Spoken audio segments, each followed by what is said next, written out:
Es un verdadero placer saludarlos en el nombre del Señor y a la vez darles la bienvenida a este espacio donde nos volvemos a encontrar porque ha sido así la voluntad del Señor. Agradecidos con Él principalmente porque nos permite las condiciones para poder compartir el mensaje de la palabra del Señor y a la vez con ustedes, porque sus oraciones son tan importantes para todas las necesidades que existen alrededor de la obra del Señor, entre ellas la edificación espiritual de su pueblo. En esta oportunidad quiero también agradecer a los hermanos de este espacio. Ellos son instrumentos muy útiles en las manos del Señor y a través de su esfuerzo, la palabra del Señor también es difundida a todos lugares. En esta oportunidad vamos a darle continuidad a un tema que hemos considerado en la entrega anterior, y este está relacionado con el ecumenismo. Quiero traer a propósito a la mente de todos ustedes algunos asuntos que consideramos la vez anterior. Por ejemplo, que aunque de manera incipiente, estos movimientos han estado presentes a lo largo de toda la historia humana, inclusive en los principios mismos o en los albores de la humanidad. Ya lo encontramos después del diluvio, este movimiento humano que pretendía una organización, y esta organización tenía como propósito hacerse un nombre. Así que esa torre, la Torre de Babel, hasta el día de hoy nos sigue hablando del hombre que busca la salvación a través de las obras humanas, del orgullo, de la búsqueda de la autodeterminación, pero lejos de Dios, a una agenda arreglada sin Dios, forjando su propio camino en busca de su propio destino también. Así que aquella civilización postdiluviana encabezada por Nimrod fracasó en su intento de buscar a Dios por sus propias maneras, por su propia forma. De esta manera, hasta el día de hoy sigue siendo un gran ejemplo de cómo el ser humano constantemente busca esos proyectos que le permitan la supremacía, el poder, el honor personal, la fama, etcétera, que en sí, en realidad, son parte del fundamento de este sistema mundano. Ahora bien, al momento de la finalización del mensaje anterior también lo hacíamos planteando algunas interrogantes de las cuales yo traigo a la memoria en esta oportunidad, algunas de ellas, para que nos sirva de una plataforma interesante en esta segunda entrega del tema, el ecumenismo camino hacia un nuevo orden mundial. Estas preguntas son, por ejemplo, ¿hasta dónde ha avanzado este movimiento y cómo lo podemos detectar dentro de las esferas no solamente sociales, sino congregacionales?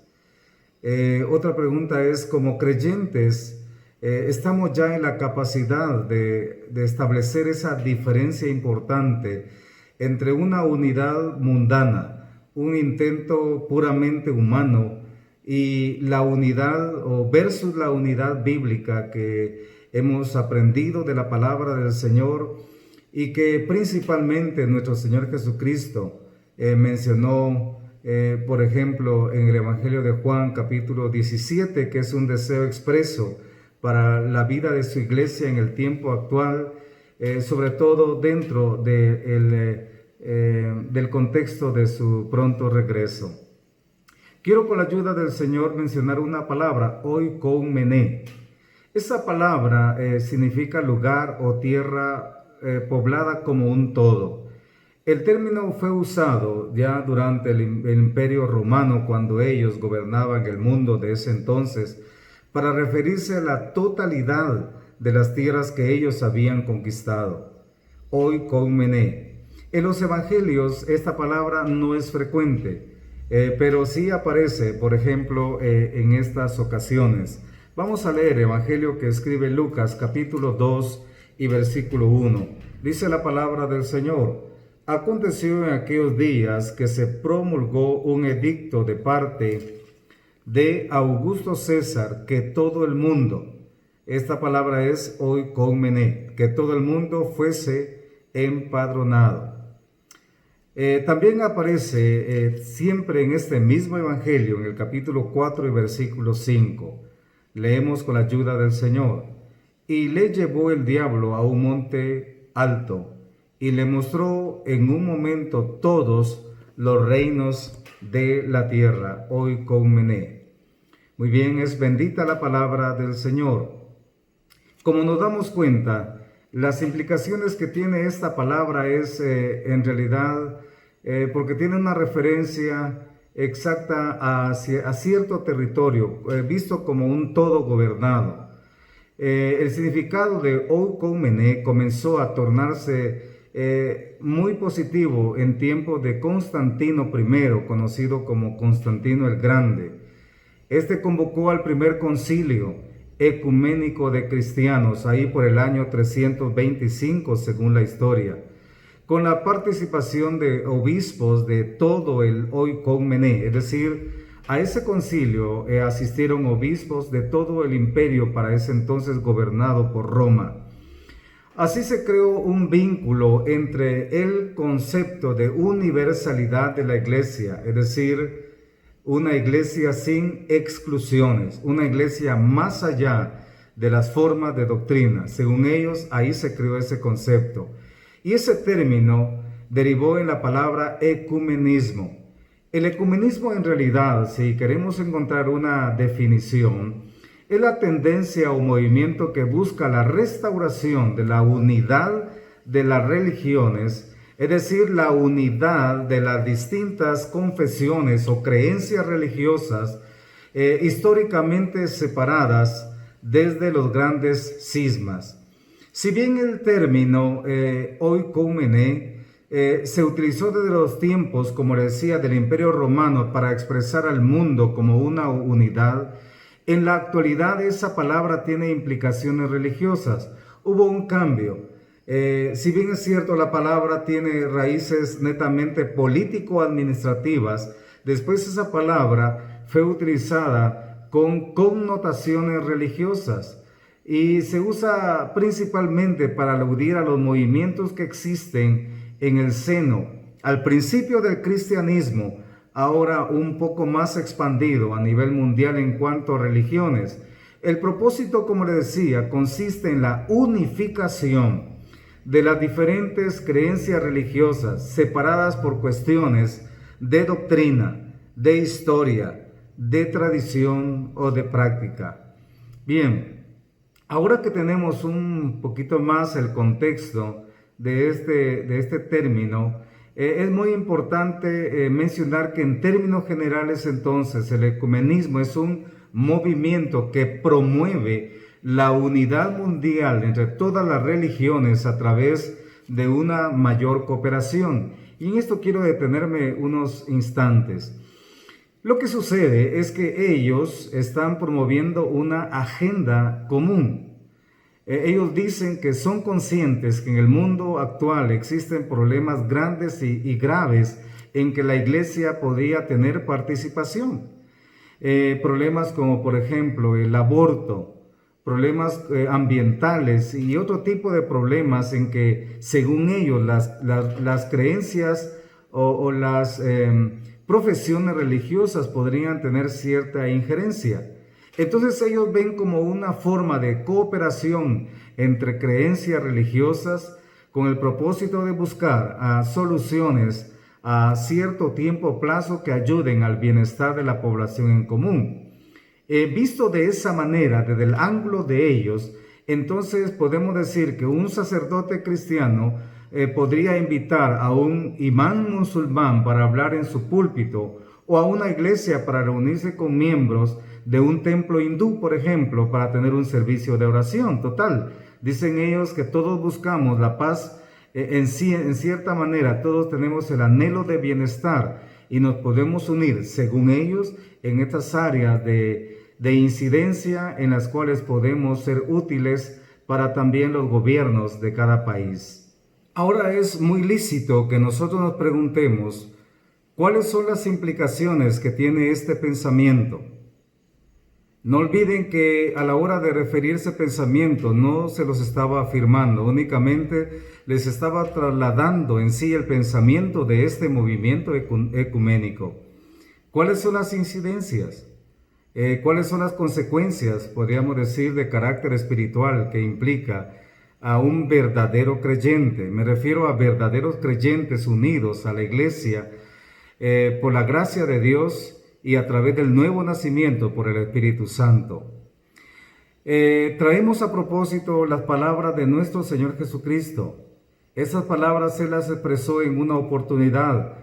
Forman parte de la oración conocida como la sumo sacerdotal de Jesucristo.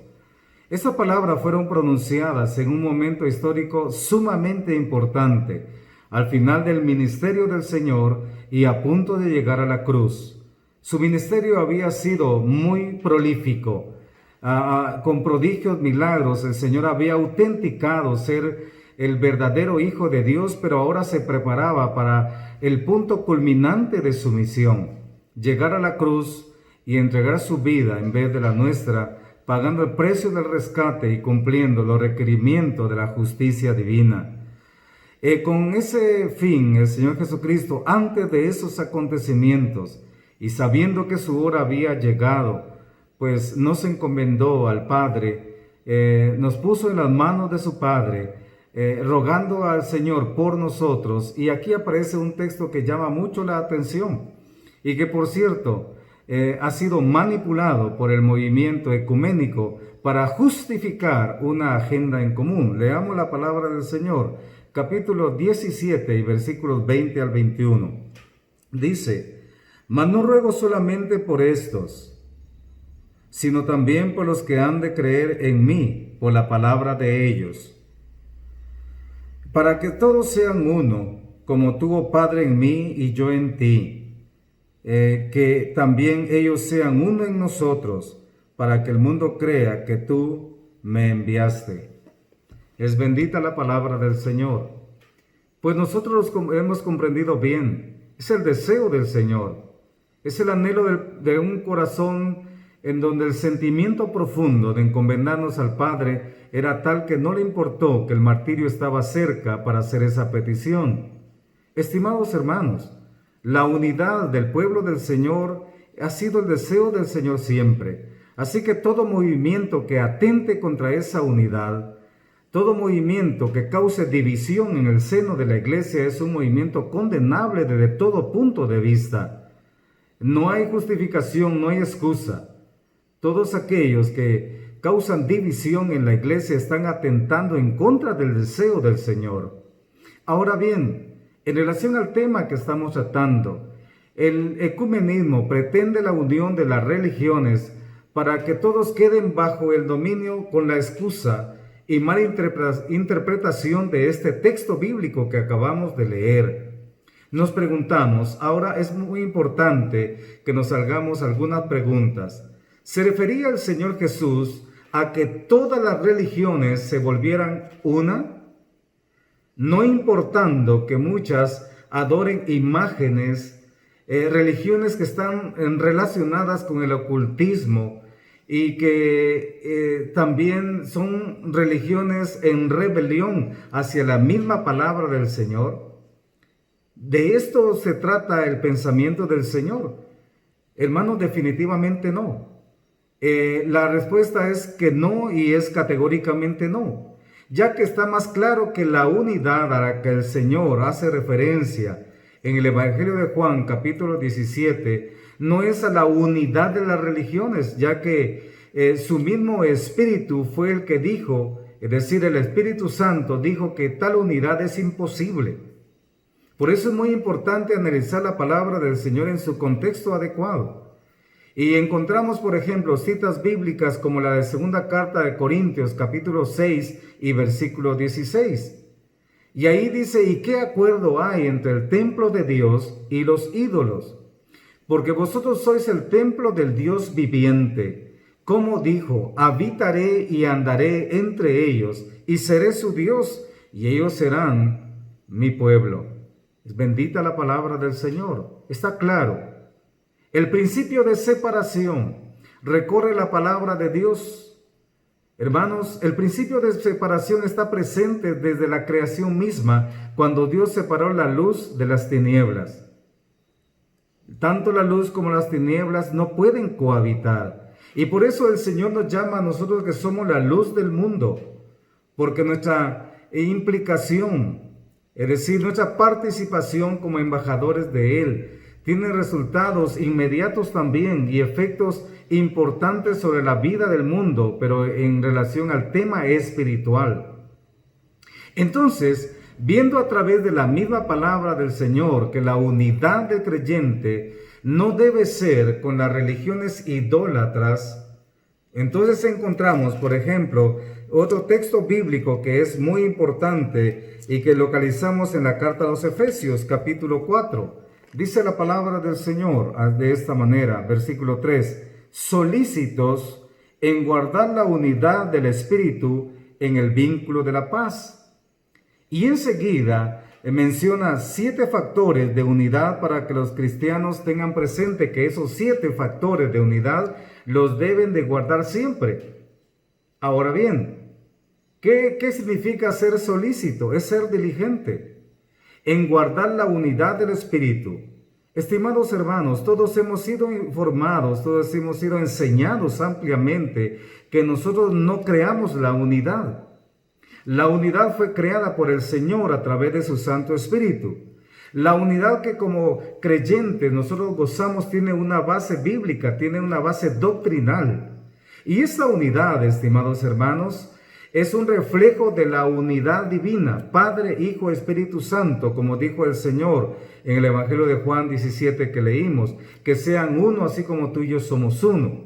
Hay una unidad divina y esa unidad es la que todos nosotros estamos llamados a reflejar con nuestra conducta diaria. Entonces, como creyentes, es la unidad del Espíritu de Dios la que debemos buscar a través del conocimiento y de la obediencia de la palabra preciosa. Este es el propósito del Señor. Por lo tanto, ese propósito no se puede desvirtuar, no se puede manipular, no puede ir a parar a otro lado, porque estaríamos entonces en un contexto muy diferente al propósito por el cual el Señor estaba orando a su Padre y nos estaba encomendando en las manos de Él. Ahora, continuemos con la ayuda del Señor. Y vamos a entrar a un tema sumamente interesante que nos va a mostrar también en relación a este tema, ecumenismo, camino hacia el nuevo orden mundial. Hay algo que todos debemos tener presente cuando tratamos de estos temas. Por ejemplo, todo verdadero creyente está unido en un solo cuerpo, el cual es la iglesia verdadera. Y la iglesia verdadera es la que está formada por todos aquellos que hemos depositado nuestra fe en nuestro Señor Jesucristo como Señor y Salvador, y al mismo tiempo también hemos nacido de nuevo en virtud de la obra del Espíritu Santo. A esto se le llama regeneración. Así que, por ejemplo, citas bíblicas como el Evangelio de Juan, capítulo 14, nos muestra verdades importantes en el versículo 23, que dice allí, respondiendo Jesús, le dijo, el que me ama, mi palabra guardará, y mi Padre le amará, y vendremos a él, y haremos morada con él. También Hebreos, capítulo 5 y versículo 9 nos indica, y habiendo sido perfeccionado, vino a ser autor de eterna salvación para todos los que le obedecen. Por su parte, la primera carta a los Corintios, capítulo 12 y versículo 12, este texto es muy importante, dice, porque así como el cuerpo es uno y tiene muchos miembros, pero todos los miembros del cuerpo, siendo muchos, son uno, son un solo cuerpo, así también Cristo. Y en el versículo 13 añade, porque por un solo espíritu fuimos todos bautizados en un cuerpo, sean judíos o griegos, sean esclavos o libres, y a todos se nos dio a beber de un mismo espíritu. Esta es la unidad que quiere el Señor, unidos en el espíritu, nacidos de nuevos a través del Espíritu Santo también.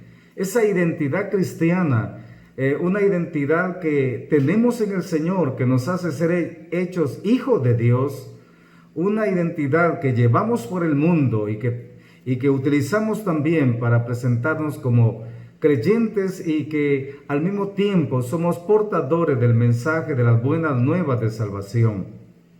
Así que el Espíritu Santo y los ídolos están contrapuestos. Entendiendo esto, que estamos unidos en el Espíritu Santo y somos parte del cuerpo de Cristo y por consecuencia salvos por la gracia de Dios, hay una pregunta muy importante que debemos plantearnos. Por ejemplo, una persona que se dice haber nacido de nuevo, ¿estará de verdad unida al Espíritu Santo cuando induce a la gente o él mismo se une a religiones idólatras? ¿De verdad estará nacido de nuevo cuando entremezcla una fe que aparentemente ha creído y ha recibido en las prácticas mundanas que no están y que no aparecen en la palabra del Señor? Puede ser este miembro uno con el Espíritu del Señor cuando él mismo dice que la idolatría está relacionada con los demonios y que los que se relacionan con las personas o las prácticas de idolatría se hacen partícipe de los demonios. ¿Vemos esta diferencia? Les decía que el principio de separación recorre las Sagradas Escrituras desde el principio mismo de la humanidad, de la creación misma. Así ese principio de separación se fue marcando y ha sido marcada a lo largo de todas las dispensaciones. No se puede mezclar una cosa con la otra. Están diametralmente opuestas una de otra, bíblica e históricamente. La primera carta a los Corintios, capítulo 10 y versículos 19 al 22, nos ilustra de una manera especial esta diferencia a la cual les estoy haciendo mención. Dice la palabra del Señor: ¿qué digo pues? ¿Que el ídolo es algo, o que sea algo lo que se sacrifica a los ídolos? Continúa diciendo: antes digo que lo que los gentiles sacrifican, a los demonios los sacrifican, y no a Dios. Y no quiero que vosotros os hagáis partícipes con los demonios. No podéis beber la copa del Señor y la copa de los demonios. Y dice: no podéis participar de la mesa del Señor y de la mesa de los demonios. ¿O provocaremos a celos al Señor? ¿Somos más fuertes que Él? La palabra del Señor está siendo clara. El apóstol Pablo le escribe a los hermanos en Corinto y les hace esta referencia muy importante. La separación es muy importante, estimados hermanos, pero una separación bíblica, una separación instruida por la palabra de Dios. La Biblia, inspirada por el mismo Espíritu Santo, es determinante. No se puede participar de algún tipo de relación con los idólatras y no se puede participar diciendo que es simplemente una cooperación sin estar unido a los demonios. Por lo tanto, una persona que se une o entra en acuerdos con la idolatría, según este pasaje escritural, en realidad a los demonios se une y ya no es uno con el Espíritu de Dios. Así que la unidad que pide el Señor es con su Espíritu, es decir, su Espíritu Santo.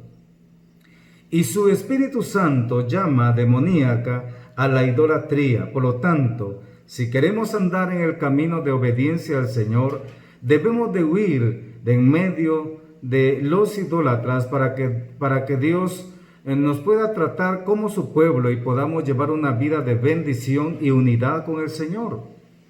Por ejemplo, 1 Corintios capítulo 10 y versículo 14 dice: por tanto, amados míos, huid de la idolatría. 2 Corintios 6:16 que dice: ¿y qué acuerdo hay entre el templo de Dios y los ídolos? Porque vosotros sois el templo del Dios viviente. Como Dios dijo: habitaré y andaré entre ellos, y seré su Dios, y ellos serán mi pueblo. Hay un sentido de pertenencia allí. De hecho, debemos reconocer como creyentes que ya no nos pertenecemos nosotros mismos, le pertenecemos al Señor. Nos hemos unido en el mismo espíritu con el Señor. Hemos sido comprados a precio de sangre y, como decía anteriormente, tenemos una identidad de hijo de Dios. Y la palabra del Señor continúa diciendo: por lo cual salid de en medio de ellos y apartaos, dice el Señor, y no toquéis lo inmundo, y yo os recibiré. Y agrega: y seré por padre para vosotros, y vosotros me seréis hijos e hijas, dice el Señor Todopoderoso. ¿Qué es lo que espera el Señor, estimados hermanos? Dios no espera que nos sometamos a quienes no perseveran en la sana doctrina. Dios pide, la palabra del Señor misma nos reconviene a separarnos de ellos. Por ejemplo, la segunda carta que escribe Juan, en su versículo 8, que dice: mirad por vosotros mismos, para que no perdáis el fruto de vuestro trabajo, sino que recibáis galardón completo. Y también añade: cualquiera que se extravía y no persevera en la doctrina de Cristo no tiene a Dios. El que persevera en la doctrina de Cristo, este sí tiene al Padre y al Hijo. Y luego concluye: si alguno viene a vosotros y no trae esa doctrina, no lo recibáis en casa, ni le digáis bienvenido, porque el que dice bienvenido participa en sus malas obras. Y es que no podemos participar de la dinámica del Evangelio. No podríamos ser efectivos si andamos entremezclándonos con las prácticas paganas, y ese es uno de los problemas graves y peligros muy latentes del tema del ecumenismo. El estarse entremezclando con prácticas que el Señor repudia, que el Señor mismo nos ha anticipado a través de su santa y bendita palabra. No le digáis bienvenido, no le recibáis en casa, porque si hacéis estas cosas, participáis en sus malas obras. Así es la palabra del Señor. El Señor no nos da un consejo a medias. Tampoco su palabra hay que buscar tan misteriosamente una interpretación, no. La palabra del Señor es clara, está a la mano, está cerca de nosotros. Únicamente que el problema no es tanto el conocimiento de la palabra, sino el entendimiento y la obediencia de su palabra, para que recordemos que el no respetar ese principio de separación que la palabra del Señor nos advierte, históricamente ha traído consecuencias serias, trágicas, consecuencias dolorosas para el pueblo del Señor a lo largo de todas las dispensaciones. Ahora bien, nos vamos a referir a algunas falacias que existen en el movimiento ecuménico, pero las vamos a hacer a la luz de lo que la misma palabra del Señor nos refiere. Aparentemente ellos impulsan grandes verdades escriturales. El problema es cuál es el propósito engañoso que existe a través de estas ideas. La primera idea es: la división en el seno de la iglesia es pecado. Bien, pero es muy importante que nos preguntemos a qué le llaman ellos iglesia. Y luego que nosotros también vayamos a la palabra del Señor y, como hemos visto, quiénes son los que forman parte de esta verdadera iglesia. En segundo lugar es la palabra división. ¿A qué le llaman división? ¿A no unirse en las mismas prácticas que ellos tienen? ¿A no compartir lo que la misma palabra del Señor rechaza y que sabemos nosotros sobradamente? Por ejemplo, en la carta ecuménica emitida por el Consejo de Iglesias Europeas, ellos dicen: en reconocimiento de nuestra culpa y con el propósito de que estamos dispuestos a volver atrás, debemos esforzarnos por allanar esa división que hoy existe entre nosotros, a fin de que podamos tener la fuerza suficiente para poder presentar el Evangelio a las naciones. En principio esto se escucha bien. De hecho, es uno de los imperativos de la iglesia en este tiempo y de cada creyente individualmente considerado. Hemos sido llamados por el Señor a la proclamación del Evangelio. Y nosotros también compartimos lo que el apóstol Pablo dijo en una oportunidad. Porque si anuncio el Evangelio no tengo por qué gloriarme, porque me es impuesta necesidad. Y ay de mí si no anuncio este Evangelio. Claro que sí, es un deber nuestro, pero no a costa de sacrificar las verdades de la palabra del Señor y no a costa de hacer alianzas que la misma palabra del Señor nos anticipa, que son destructivas para el bienestar de nosotros y de la iglesia en general. Por aparte, también no debemos olvidar, por ejemplo, el texto bíblico que aparece en Hechos capítulo 19. Vamos a ver algo muy importante aquí.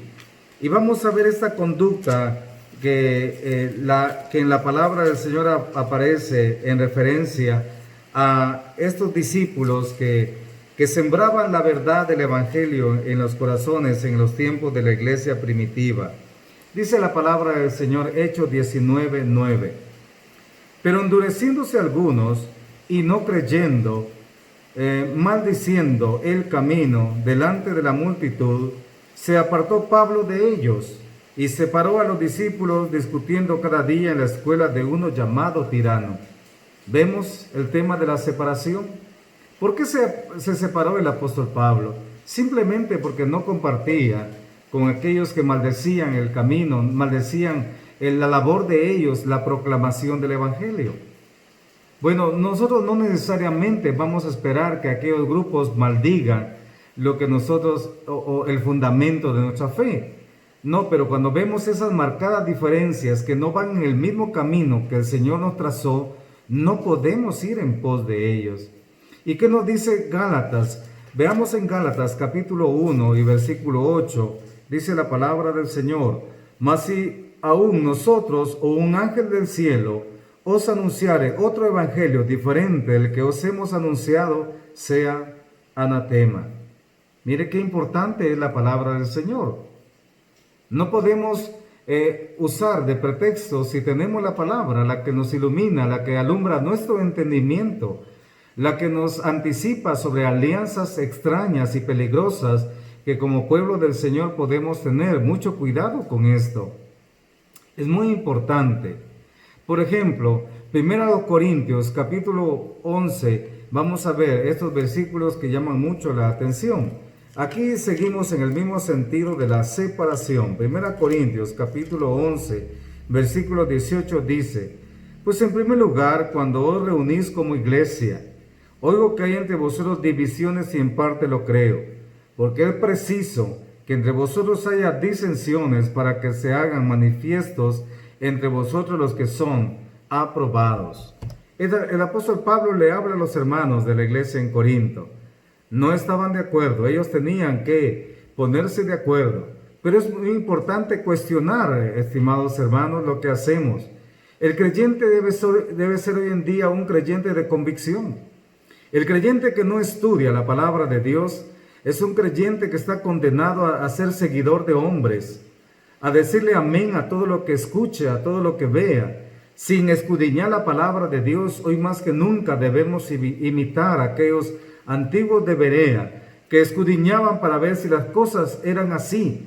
No hay mejor manera de saber que estamos en la verdad, como decía Juan, de andar en la verdad, que escudriñar la palabra de Dios para ver si estas prácticas en realidad son amparadas por la doctrina que hemos aprendido. Hay otro pensamiento que el movimiento ecuménico tiene y que es engañoso también. Dicen ellos, la iglesia debe amoldarse a las nuevas relaciones de la sociedad. Ellos dicen que la iglesia ha entrado ciertamente en decadencia. De aquellos que somos conservadores, que nos hemos quedado en el tiempo y que debemos actualizarnos porque hay nuevas tendencias, nuevas formas, nuevas corrientes filosóficas que la iglesia debe aprender y entender para poder entonces satisfacer las necesidades del prójimo, de los semejantes. Estimados hermanos, este pensamiento no es bíblico. Este es un pensamiento diabólico en realidad. La iglesia es un pueblo santo, apartado de la esencia y espíritu del mundo. La iglesia no está llamada a acomodarse al sistema de este mundo. Es más, la palabra del Señor tiene grandes advertencias. Juan, por ejemplo, nos dice: no améis al mundo ni las cosas que están en el mundo. Si alguno ama al mundo, el amor del Padre no está en él. ¿Y qué decir del apóstol Pablo? Romanos capítulo 12.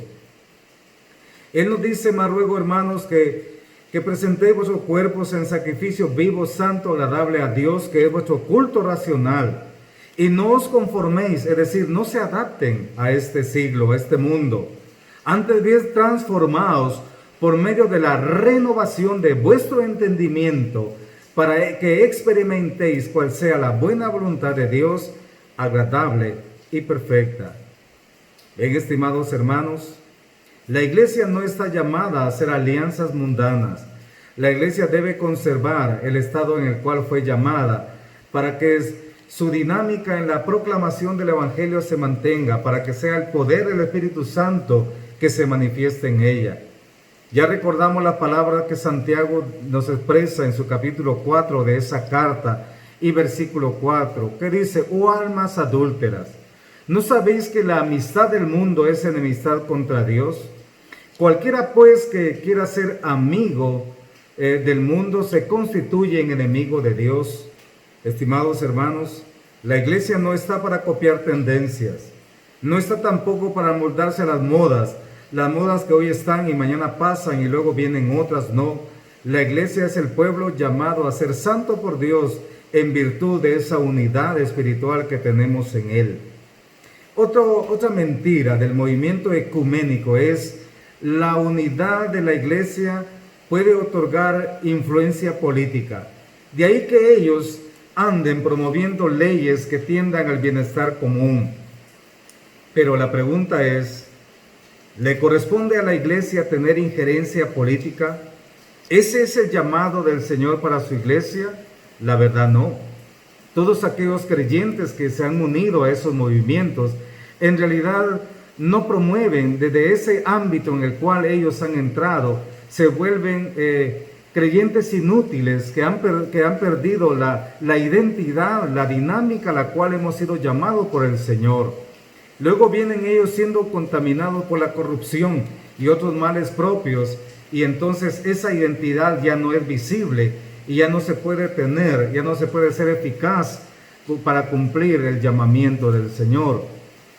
A la iglesia de Cristo no le corresponde tener una grandeza visible, imponente, una grande organización. No, estimados hermanos. La iglesia del Señor se mueve a través del poder del Espíritu Santo para la proclamación del Evangelio. El emblema de la iglesia es la cruz, que es la señal de escándalo para muchos.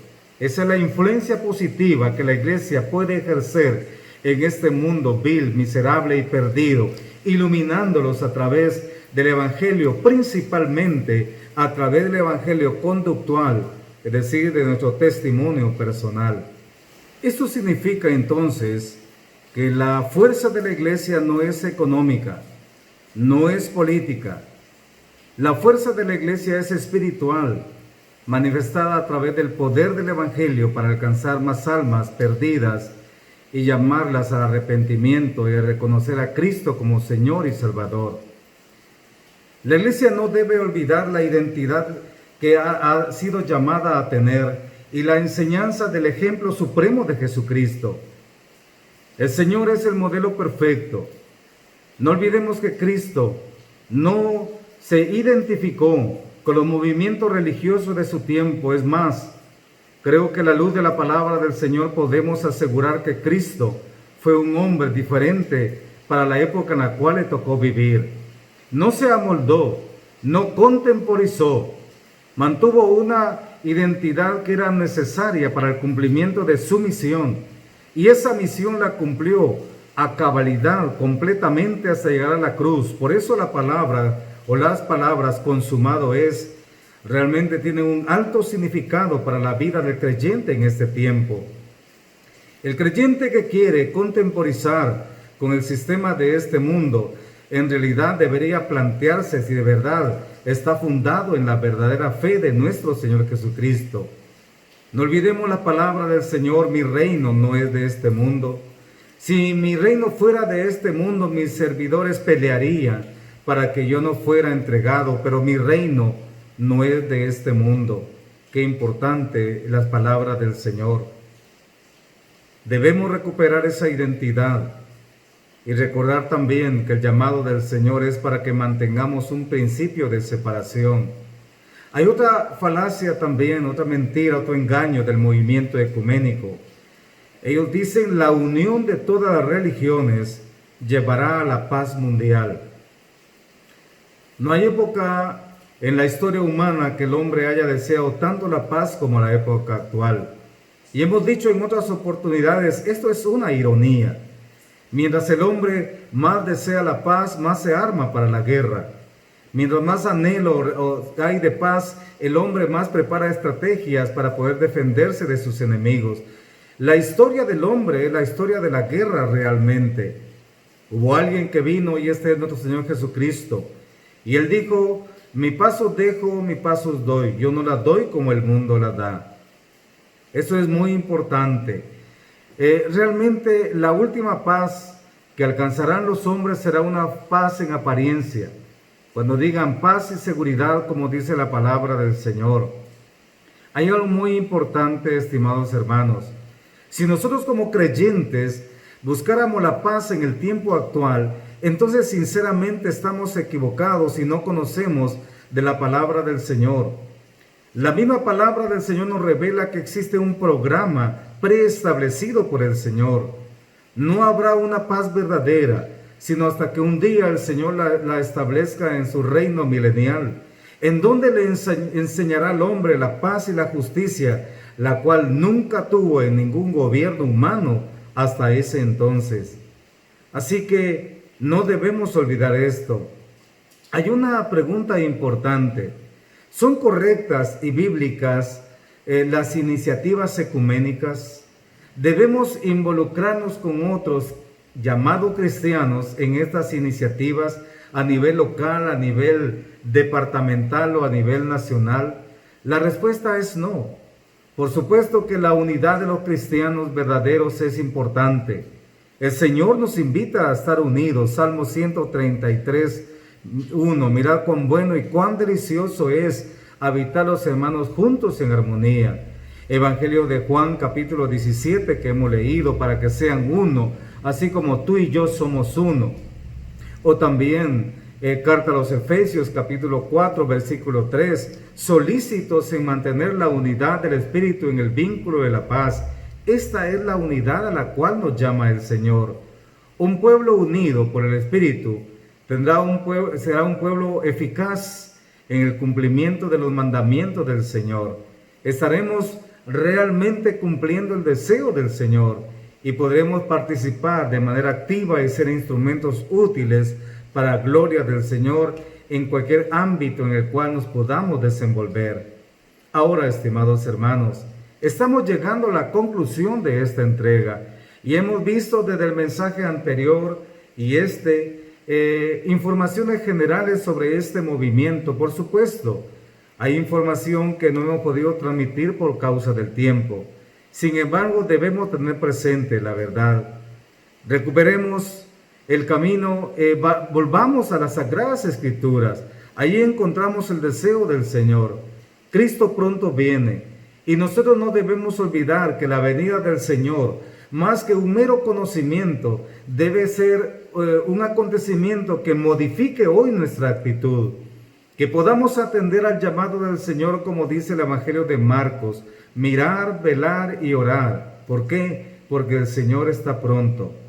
Debemos analizar a la luz de la palabra del Señor los acontecimientos. No olvidemos esto, tenemos una alta investidura, una dignidad a la cual hemos sido llamados a participar. Hemos sido llamados por la gracia del Señor a participar de una salvación tan grande, de una santificación diaria y progresiva y de un servicio que debemos presentar para la gloria del Señor. Que Él nos ayude siempre. Gracias por su atención. Adelante en el nombre del Señor.